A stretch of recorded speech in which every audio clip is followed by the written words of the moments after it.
mesdames, salut mesdemoiselles, salut très chers frères et sœurs en Christ. Merci de nous recevoir encore une fois de plus dans votre maison, dans votre bureau, sur votre tablette, sur votre téléphone Android. Par le biais de Living Water Channel, nous allons parler une fois de plus sur comment répondre à l'appel de Dieu. Et je suis une fois de plus sur ce plateau avec l'apôtre Kwam Joseph, généralement appelé l'apôtre Kwam Samuel. C'était un incident et c'est devenu un petit peu son nom, mais son nom c'est l'apôtre Kwam Joseph. Donc pendant les éditions passées, vous avez vu sur son nom Kwam Samuel, mais son véritable nom c'est Kwam Joseph. Donc à partir de cet instant, vous aurez beaucoup plus de noms Kwam Joseph. Merci une fois de plus l'apôtre sur ce plateau de Living Water Channel. Merci, révérend Charles. Nous allons partager une fois de plus comment répondre à l'appel de Dieu. Et en cette journée ou bien en ce jour, nous allons beaucoup mettre l'accent sur comment répondre à l'appel de Dieu sans détruire l'église locale. Et comme deuxième point, les joies et peines du serviteur de Dieu et le caractère du serviteur de Dieu. Joie et peine, je vais commencer par là. C'est vrai que nous allons commencer sur le sujet, sur le numéro 1. Ça veut dire d'abord quoi, joie et peine d'un serviteur de Dieu? Oui, je vais de prime abord dire bonjour ou bonsoir aux chers téléspectateurs de la Living Water Channel. Soyez bénis dans le saint et glorieux nom du Seigneur Jésus. Oui, comme le révérend Charlie me pose la question, il y a de la joie à répondre à l'appel du Seigneur et à le servir. Mais également, il y a des peines qui sont attachées à cet appel et au service chrétien. Là, personne ne doit l'ignorer. Je crois que pendant que nous allons évoluer, nous allons essayer d'apporter toute la lumière de l'éclaircissement, amener tout appelé, tout serviteur de Dieu véritable, à savoir qu'il y a des joies, qu'il y a des peines qui sont attachées à son appel, à son service. Merci. Qui dit la gloire doit s'attendre à la croix? Qui dit, généralement on dit en anglais que there is no crown, there is no glory, what was it? There is no glory without the cross. Quand quelqu'un commence à penser à la couronne, il doit aussi penser un petit peu aux épines. Ceci veut dire que pour être serviteur de Dieu, quelqu'un doit s'attendre à faire face sur deux choses. Il doit avoir la douleur, il doit avoir aussi de la joie. Quand Dieu vous fait traverser le désert, certainement le bout du tunnel sera vu. Et nous avons vu dans la vie de plusieurs hommes de Dieu, des véritables hommes de Dieu ont toujours cette expérience dans leur vie. Abraham a connu un moment de sécheresse, Isaac a connu un moment de sécheresse, Joseph a connu la prison, Daniel a connu la fosse au lion. Donc dis que tu es serviteur de Dieu et n'est pas fait part au châtiment dont tous ont part. Quelque part, quelqu'un peut se poser la question, est-ce que véritablement vous êtes un appelé de Dieu, vous êtes un intrus dans la chose de Dieu? Mais nous allons commencer d'abord par le point numéro 1, comment répondre à l'appel de Dieu sans détruire l'église, sans casser l'église, sans mettre l'église en épave. Parce que l'expérience a montré que beaucoup, en répondant à l'appel de Dieu, mettent un petit peu le corps de Christ ou l'assemblée locale en épave. Homme de Dieu, dis-nous un petit peu quels sont les consignes à tenir pour répondre à l'appel de Dieu sans toutefois détruire l'assemblée.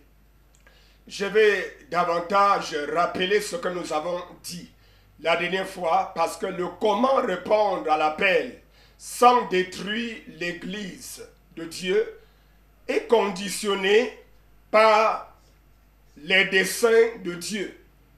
Dieu, nous avons vu la dernière fois, a des desseins. Et le premier dessein, c'est qu'il a besoin d'une famille. Et pour avoir une famille, il faut des enfants. Donc, le premier appel, c'est appel à être enfant de Dieu. Il faut être né de nouveau. Il faut quitter le monde des ténèbres. Il faut refuser que Satan soit ton père. Et maintenant, accepter volontairement que Dieu devienne ton père.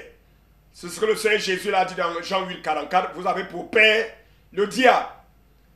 Mais pour devenir enfant de Dieu, nous l'avons dit, Jean 1, 12, verset 13, à tous ceux qui l'ont reçu, la parole leur a donné le pouvoir de devenir enfant de Dieu. L'autre appel, c'est l'appel à l'unité. L'appel à vivre ensemble. Dieu n'est pas le Dieu de division, il est le Dieu d'unité. Le mot diable, ça veut dire diviseur. Donc si quelqu'un manifeste volontairement ou inconsciemment la division, c'est que véritablement, c'est une preuve que la personne n'a pas été appelée par Dieu, n'a pas été appelée par le Saint-Esprit. Donc Dieu appelle à l'unité. C'est pourquoi le Seigneur Jésus, le chef de l'Église, a prié dans Jean 17 que l'Église soit une. Également, Dieu appelle à un corps. Dieu a besoin d'un corps dans lequel il doit habiter. C'est pourquoi dans Hébreux 10, le Seigneur Jésus, tu n'as voulu ni holocauste, ni sacrifice, mais tu m'as formé un corps. Donc le plan de Dieu, c'est de trouver un corps dans lequel il habite. C'est pourquoi dans Genèse 2, verset 7, la Bible dit que Dieu a formé, a pris la poussière et a formé un corps avant de souffler son esprit, avant de souffler sa vie dans ce corps. Également, l'ensemble des personnes qui ont reçu Jésus forment le corps de Christ sur la terre. C'est pourquoi donc, l'apôtre Paul dit dans 1 Corinthiens 11, que si nous prenons la Sainte Seine en négligeant le corps, c'est-à-dire sans avoir à l'esprit que j'appartiens à un corps, même si je prends une partie de ce corps, c'est une partie d'un ensemble. Donc tous ceux qui disent seule ma dénomination est la bonne et la véritable, c'est une erreur. Parce que Dieu a ses enfants partout. Et également, Dieu habite dans un corps. Et comme ceux-là sont sur la terre, ils doivent vivre dans l'unité, que ce soit dans leur esprit, dans leur conscience, que ce soit pratiquement dans l'assemblée locale, ou bien dans l'assemblée qui se trouve dans une ville. Par exemple, on va dire l'église d'Éphèse, l'église de Rome, l'église de Galatie. C'était pas seulement une assemblée, mais c'était des assemblées de maisons, des assemblées dans des villes. Mais Dieu voyait une église, un ensemble de personnes, des familles. Donc si nous avons cet esprit-là, et c'est l'esprit de Dieu qui nous enseigne, qui nous amène à comprendre, premièrement, que nous sommes enfants de Dieu. Parce que dans Romains 8, il dit, Romains 8, 14, c'est l'esprit de Dieu qui rend témoignage à notre esprit que nous sommes enfants de Dieu. De même, l'esprit nous dit que nous sommes unis à des frères. Parce que dans 1 Corinthiens 12, le verset 11, il dit que c'est l'esprit qui distribue des dons à des individus, mais pour l'édification commune. Dans Éphésiens 4, les 5 dons ministériels, nous en avons parlé, tout ça c'est pour le perfectionnement du corps. Ce n'est pas pour la gloire d'une dénomination ou bien d'une assemblée. Et dans 1 Corinthiens 14, dont nous avons parlé la dernière fois, nous avons vu dans l'église d'Antioche, il y avait des docteurs, il y avait des prophètes, il y avait des apôtres. Mais tout cela, c'est dans ce corps-là, c'est dans cette famille-là, c'est dans cet esprit, dans cette unité-là, que Dieu appelle Saul, par exemple, de Tarse. Et Saul ne part pas, il ne se lève pas tout de suite pour partir. L'église encore donne sa main d'association. Ou alors, l'église lui donne la couverture. L'église lui donne l'onction. L'église lui donne la faveur. Donc, comme l'apôtre Paul a reçu l'onction, il ne s'est pas levé pour dire Dieu m'a appelé. Non. L'église, c'est vrai, on ne nous a pas dit si c'est le même jour. Mais ça pouvait être un autre jour. Après qu'on ait su que celui-ci est appelé pour un ministère particulier, il fallait que l'église maintenant organise un temps de prière et puis on lui impose les mains. Et pour ceux qui ont médité dans les actes des apôtres, vont comprendre que, par exemple, quand Dieu appelle Saul de Tarse, il envoie chez Ananias pour lui dire que tu as un père. C'est vrai. Voici ton père. Si tu as des problèmes, rentre toujours vers lui. Il ne pouvait pas évoluer, il ne pouvait pas grandir, il ne pouvait pas être protégé, négligent Ananias. C'est pourquoi jamais il a dit non, Dieu m'a appelé, j'ai entendu la voix de Dieu. Qu'est-ce que je dois aller faire encore chez un homme, un disciple nommé Ananias? Il n'a pas fait ça. Paul a obéi, respecté Ananias, respecté son assemblée locale, et même quand il était dans le ministère, 14 ans plus tard, il reconnaît qu'il y a des aînés, il y a l'église à Jérusalem. Oui. Il remonte à Jérusalem Pour exposer ce qu'il pour enseigne. exposer ce qu'il enseigne et écouter ce que les aînés qui ont été dans la foi avant lui, qui ont été dans le ministère avant lui, ont fait. Et on l'a compris, on l'a suivi. D'ailleurs, Pierre donne ce témoin que, mais comment pouvons-nous refuser? Nous avons vu que quand il prêche, les gens ont reçu le même baptême du Saint-Esprit que quand nous-mêmes nous avons rendu ministère. Ça veut dire qu'il a constaté que c'est la même manière, c'est la même façon. Donc, on ne peut pas dire c'est ma façon, on ne peut pas dire c'est ma manière. Le Seigneur Jésus disait dans l'évangile de Jean au chapitre 5 que en lisant dans l'évangile, je ne fais rien de moi-même. Tel que je vois le Père faire, je le fais aussi. Et Dieu, quand il a appelé Moïse, il dit tâche de faire selon le modèle que tu as vu Sur la montagne. sur la montagne. Donc, pour répondre à l'appel sans détruire l'église, que ce soit l'église en tant qu'individu, que ce soit l'église en tant que communauté, que ce soit l'église en tant qu'assemblée locale, c'est tout simplement en reconnaissant que je ne suis pas un organe isolé. Je ne suis pas un individu isolé. Celui qui m'a appelé a beaucoup d'enfants. Celui qui m'a appelé a sa manière de faire. Celui qui m'a appelé a des degrés de ministère. Bien que ces ministères peuvent être différents, comme les membres du corps sont différents, mais ils sont unis. Donc il faut avoir la conscience. Ce sont ceux-là qui ont la conscience que si je fais mal à un membre du corps, parce que la Bible dit que quand un membre, un organe souffre, tout le corps souffre. Quand un membre est glorifié, tout le corps est glorifié. Donc si tu sais que ton bonheur, ta gloire dépend de l'autre et que la gloire de l'autre te bénit, tu ne dois rien faire par orgueil, par esprit de parti, par division. Non, tu dois toujours veiller à maintenir l'équilibre, l'unité, l'harmonie. À savoir que si tu te comportes mal, on ne dira pas que c'est toi, on dira voilà les chrétiens. Voilà les chrétiens. Voilà ceux qui se disent enfants de Dieu. Voilà ceux que... Je vais vous couper, c'est-il donc un vrai appelé. L'une des choses qu'il doit mettre dans son esprit, c'est qu'il n'est pas un organe isolé. Tout à fait. Deuxième des choses, il doit savoir qu'il doit rendre compte. Celui qui ne rend pas compte, il y a quelque part un problème. Parce que Paul a rendu compte, malgré son bagage intellectuel, 14 ans au pied de Gamaliel, et utilisé par Dieu pendant 14 ans, va encore à Jérusalem, considère ceux qui ont été avec le Seigneur avant lui, et expose son enseignement pour voir s'il n'est pas en train de faire fausse route quelque part. D'où vient-il qu'au jour d'aujourd'hui, donc, des personnes refusent donc de rendre compte? Faut-il continuer à les appeler des appelés, ou encore ce sont des appelés mais qui sont ignorants quelque part?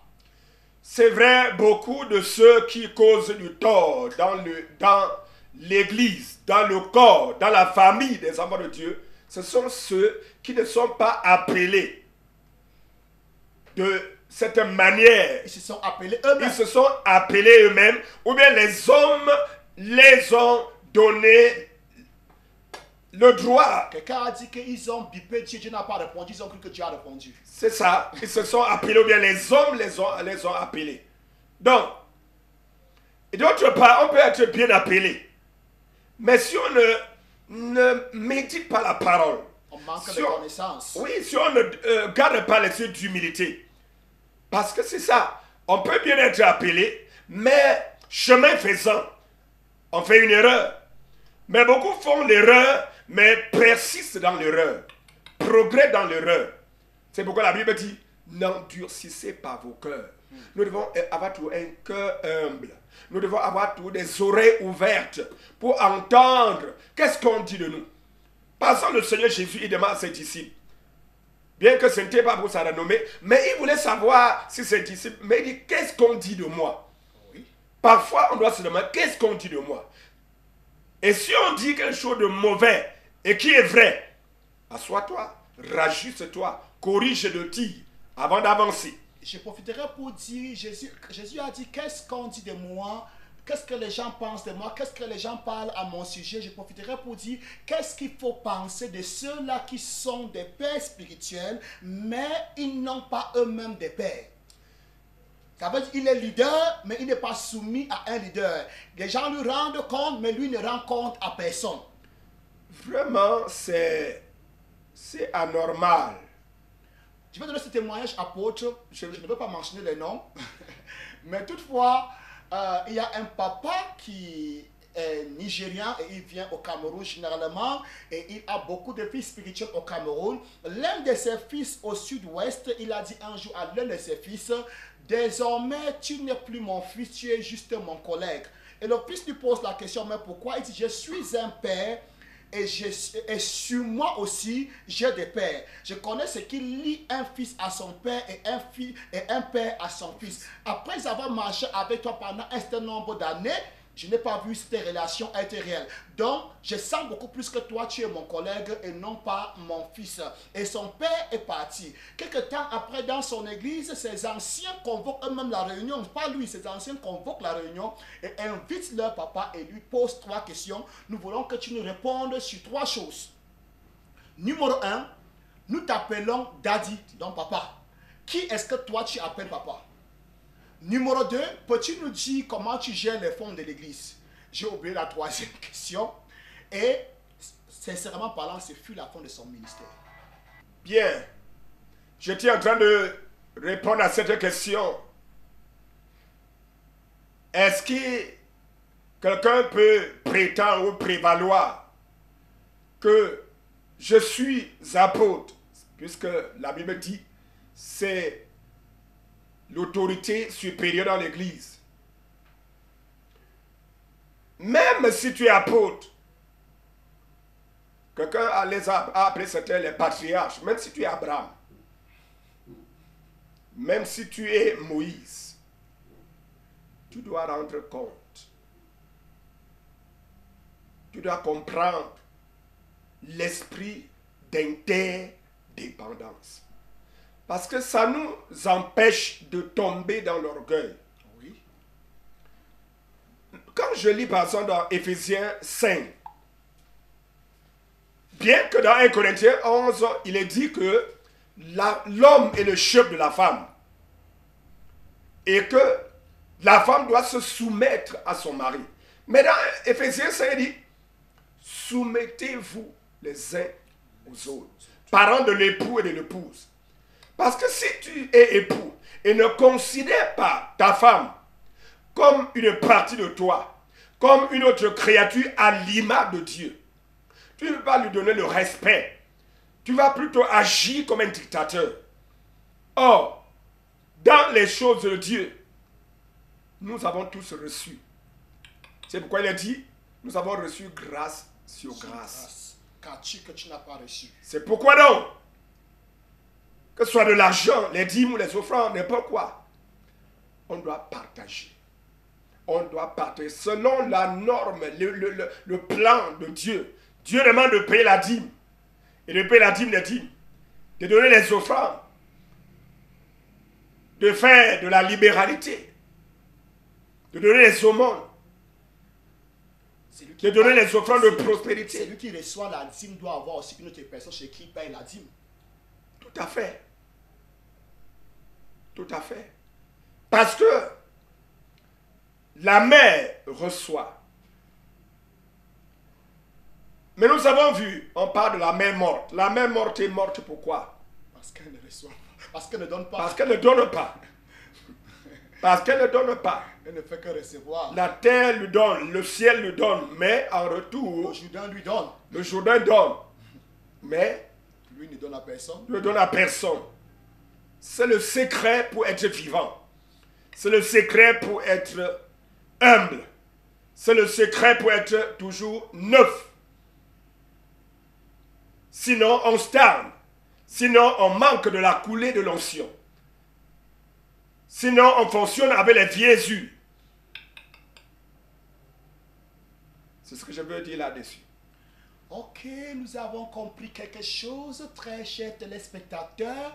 Pour répondre à l'appel de Dieu, l'une des choses que tu dois mettre dans ton esprit, l'une des choses qui doit être manifeste en toi, c'est de comprendre que tu n'es pas un organe isolé. Numéro 2, tu dois comprendre l'esprit de codépendance, l'esprit d'interdépendance. Celui qui donne les ordres doit recevoir aussi les ordres. Quelqu'un a dit à Jésus, je suis un homme qui a des personnes sur lui et ayant des personnes sur moi, j'ai aussi des personnes sur moi. Je dis à l'un, viens et il va. La personne avait compris le principe d'autorité et s'est dit, si je peux être soumis et donner des ordres, les gens obéissent. C'est que pour être béni, pour recevoir, quelqu'un doit se... someone needs to fit himself in that mood. Quelqu'un doit se... Mettre dans ce moule. Dans ce moule. Comment répondre à l'appel de Dieu? Sans nuire à l'église locale, sans briser l'église locale, tu n'es pas un organe isolé. Tu dois comprendre que tu dépends aussi. Paul a rendu compte.